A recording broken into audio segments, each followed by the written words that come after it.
Namaste and welcome to class. Thank you for sitting with me today. And today let's examine what are the results of spiritual practices. What are the main objectives in spiritual practices? So all the meditations, all the ceremonies, all the chantings, anything that you have adopted as a way to finding your center leads to equanimity. And equanimity needs to be very well understood, because sometimes when we do spiritual practices, we create certain sense of dispassion, detachment from things that used to attack your mind or rattle you. But equanimity is a completely different thing. It's a very active thing. Let's imagine a big bonfire. Big bonfire. A huge bonfire. Anything that you throw at the bonfire, it just poof, get burned. But the fire itself doesn't get affected. So equanimity is not only alive, but it's also a flow. It's a constant flow. It's an even, sweet flow, uninterrupted, that is in partner with a radical acceptance of what things are, what things is.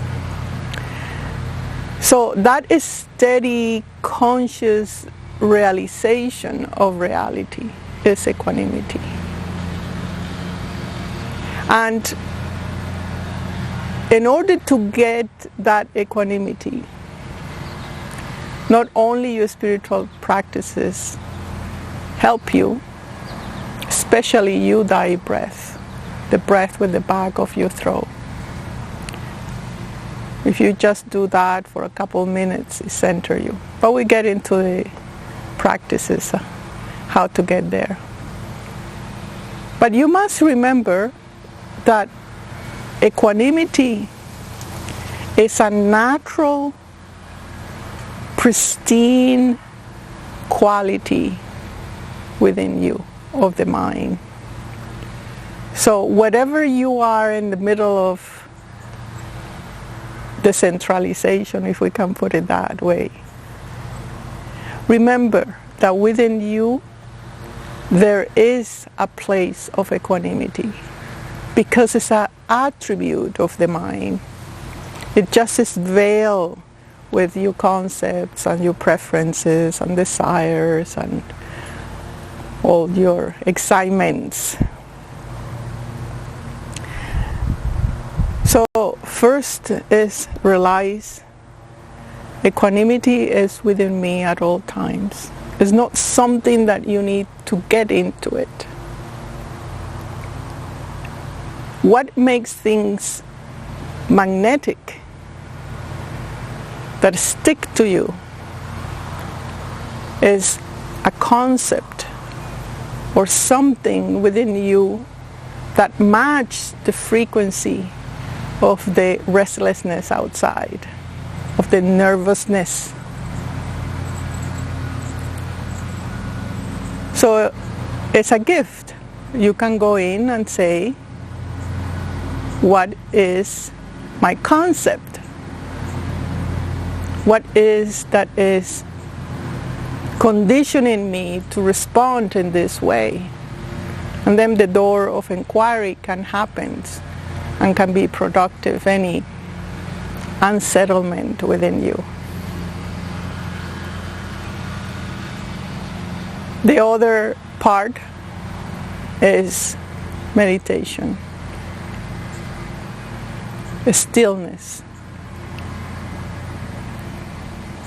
where you sit and all the thoughts comes, positive, negative, catastrophic thoughts, positive thoughts, salvation thoughts. But you are the flame. Anything that is thrown at you, you remain still. You don't react.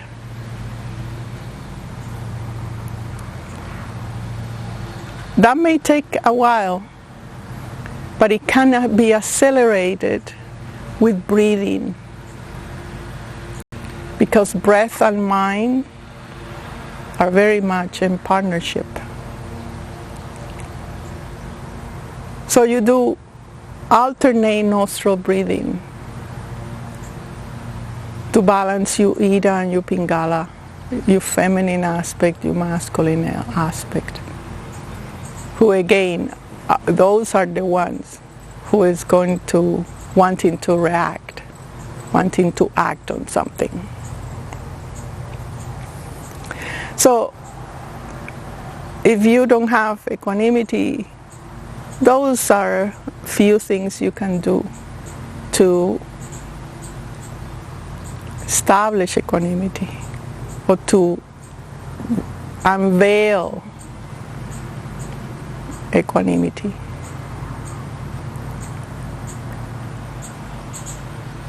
But equanimity, once is experienced and understood and acquired as a natural attribute of the clean mind, it is there all the time. So it's not that you are aloof to situations, which is the danger of just having the practice and not acquiring a complete understanding of equanimity.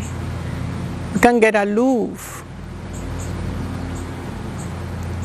superior.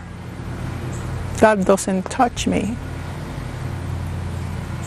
And that pride, again, is not only a veil, but a thick wall to real equanimity.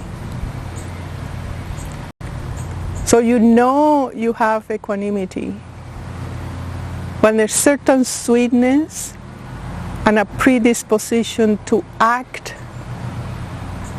in what seems so difficult or so far from you. So equanimity gives you more clarity for action. It gives you the clear objective.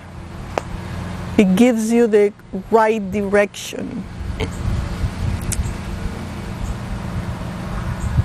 So equanimity protects your heart. And it's in partnership with your heart. Acceptance is that sweetness, that involvement, that embracement of the things that are unsettled for you. And equanimity is the clear mind that gives you a relation to what is real, to the stream of true reality.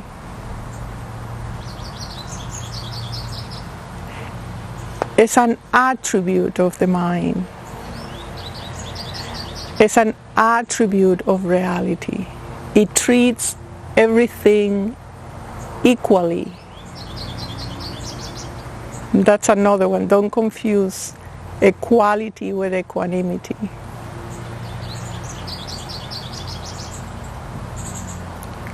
You treat everything equally, yes, but you're conscious of their differences. You're conscious of where they are, how to approach it, etc. So With equanimity, you have a sense of guidance, you have direction. And it's gained through detachment of your conditioning. That's why sometimes it's confused with detachment, but actual detachment is a step to equanimity. I will define it more like an evenness of mind. And again, it's not a thought, neither an emotion. It's an attribute, it's a virtue of reality, of consciousness. So as a homework, think in difficult situations or things simply that bothers you in this moment. Things that are in your mind constantly roaming. Do you want to those thoughts say, I have to get rid of this, and then I sit and meditate, my meditation is working a little bit, but it come back. That's the wrong approach. That is effort. Rather is welcome that thought with radical acceptance, as I say, radical, total. Sit with it and say, what is it you want to tell me?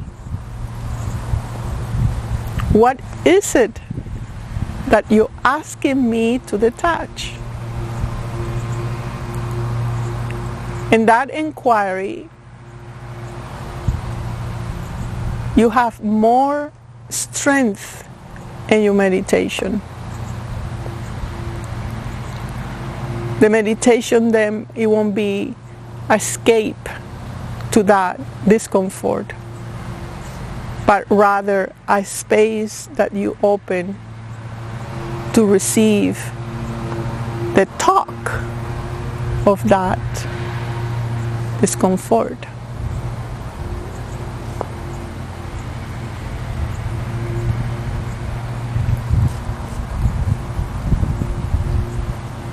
Wait a few days, because equanimity knows patience, knows cycles. That's why it's wise. And then let go. Don't think about it. Don't come back. Don't re-energize the thought again. And if you do, ask yourself, what is it that is forcing me to go back there and give more gas, more energy to those thoughts?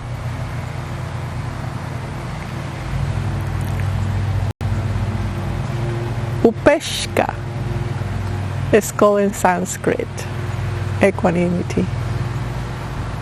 Once you have it, you cannot lose it, because you have know the rules.